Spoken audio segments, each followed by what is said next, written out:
About food. అందులో ఏదైనా ఒక ఏం చెప్పేది ఒక ఒక హ్యూమన్ ఒక ఒక మంచి ఎమోషన్ ఉంటుంది అందులో. అండ్ ఐ థింక్ ఎప్పుడు చూసినా ఒక 10 years 20 years తర్వాత మనం చూసినా కూడా మనం రిలేట్ చేస్తాం దాంతో. జనరల్గా హీరోయిన్స్కి కెరియర్ చాలా తక్కువ ఉంటుందంటారు హీరోలతో పోలిస్తే కనుక. Heroines maximum 5 years. అలాంటి హీరోయిన్స్తో మీరు నిజంగా వరుసగా సక్సెస్ఫుల్ సినిమాలు చేయడం, సెలెక్టివ్గా చేయడం ఈజ్ గ్రేట్.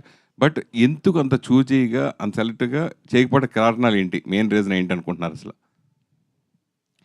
అది మీరు అది తెలుగు వాళ్ళకి తెలిసినట్టు ఎవరికి తెలియదు. నేను ఎందుకు చూజీగా చేస్తాను, అది ఎందుకు ఏంటి అనేది అర్థం చేసుకున్నది మ్యాక్సిమం ఇక్కడే కదా. అందరికీ తెలుసు వై ఐఎమ్ చూజీ. అది ఎలా అంటే ఈవెన్ పెద్ద పెద్ద సినిమాలు వస్తే కూడా నాకు ఆ స్టోరీ ఉందంటే మాత్రమే నేను చేస్తా. నాకు నా మనసుకి అది ఒకటి మంచిగా అనిపించాలి, ఒక క్లాసీగా ఉండాలి, ఎలిగెంట్గా ఉండాలి. నాకు ఊరికే కమర్షియల్ రీజన్ కోసం నేను సినిమా అస్సలు చేయను, ఎప్పుడు చేయలేదు, ఇంకా చేయను నేను. సో ఆ కమర్షియల్ ఇది నాకు సెట్ అవ్వదు ఎక్కువ. చేశాను కాబట్టి అందులో కూడా నాకు ఒక రీజన్ ఉండాలి నేను ఎందుకు అక్కడ ఉన్నాను అనేది. సో అదొక పర్సనల్ సెన్సిబిలిటీ, పర్సనల్ చాయిస్. అది లైఫ్లో కూడా నేను అలాగే ఉంటా, అలాగే సినిమాలో కూడా ఉంటా. సో మీరు చెప్పినట్టు ఒక్క హీరోయిన్కి లైఫ్ తక్కువ అనేది కరెక్ట్ కాదండి అసలు. చాలామంది ఉన్నారు, ఇప్పుడు కూడా చాలా బాగా చేస్తున్నారు, చాలా యాక్ట్రెసెస్ ఉన్నారు. సో ఒక బిలీఫ్ అంతే, అది it's not reality. I don't think that anybody ఇప్పుడు హీరోలకి ఆ టైం లేదంటే హీరోయిన్లకు కూడా లేదు, ఎందుకు ఉండాలి? అలాగే మెయిన్ మీరు చేసే సినిమాల్లో నందిని రెడ్డి గారి పాత్ర ఏ విధంగా ఉంటుంది? ఆవిడ చెప్పకుండా ఏ సినిమా మీరు ఒప్పుకోరంటారు, అది నిజమేనా?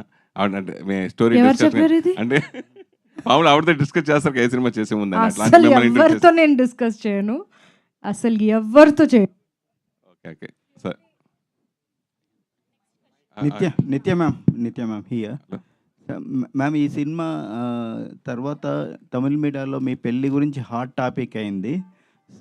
నా పెళ్లి గురించా? ఎవరితో?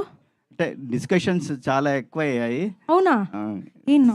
సోషల్ మీడియాలో ఎనకే ఎన్న నడకదు మీడియాలో అంతే. ఎప్పుడు చూసినా నన్ను చూస్తే పెళ్లి ఎప్పుడు చేసుకుంటారు అని అడుగుతారు, నేనేం చెప్పాలి? కానీ ఈ సినిమా చేసిన తర్వాత పెళ్లి చేసుకోవాలనిపించిందా, చేసుకోవద్దనిపించిందా? వీళ్ళిద్దరూ చాలా నన్ను ట్రై చేస్తారు, డైరెక్టర్ హీరో ఇద్దరు. ప్రాపర్గా చెప్పండి.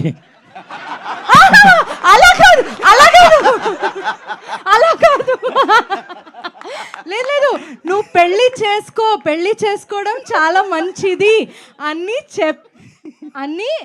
నన్ను కన్విన్స్ చేయడానికి ట్రై చేస్తారు. చాలా ట్రై చేశారు అందరూ. They are very pro marriage. So దాని గురించి ఇలా మాట్లాడితే లేదు నిత్య, ఇది చాలా మంచి విషయం, లేదు నువ్వు చేసుకోవాలి అని కన్విన్స్ చేస్తారు నన్ను. కానీ ఐఎమ్ నాట్ కన్విన్స్డ్. పెళ్లిపై మీ అభిప్రాయం ఏంటి? పెళ్ళిపోయిన ఎందుకండి ఎప్పుడు చూసినా పెళ్ళి ఈ పెళ్లి గోల ఏంటి అందరికి? విజయ్ గారు అందరూ కూడా సార్ మేడం గురించి మాత్రమే అడగరా, no personal questions please. Thalaivi last Sunday నేను చూశాను సినిమా. మీరిద్దరు కొట్టుకుంటుంటే విపరీతంగా ఎంజాయ్ చేశా ఆన్ స్క్రీన్లో. సో అంత గట్టి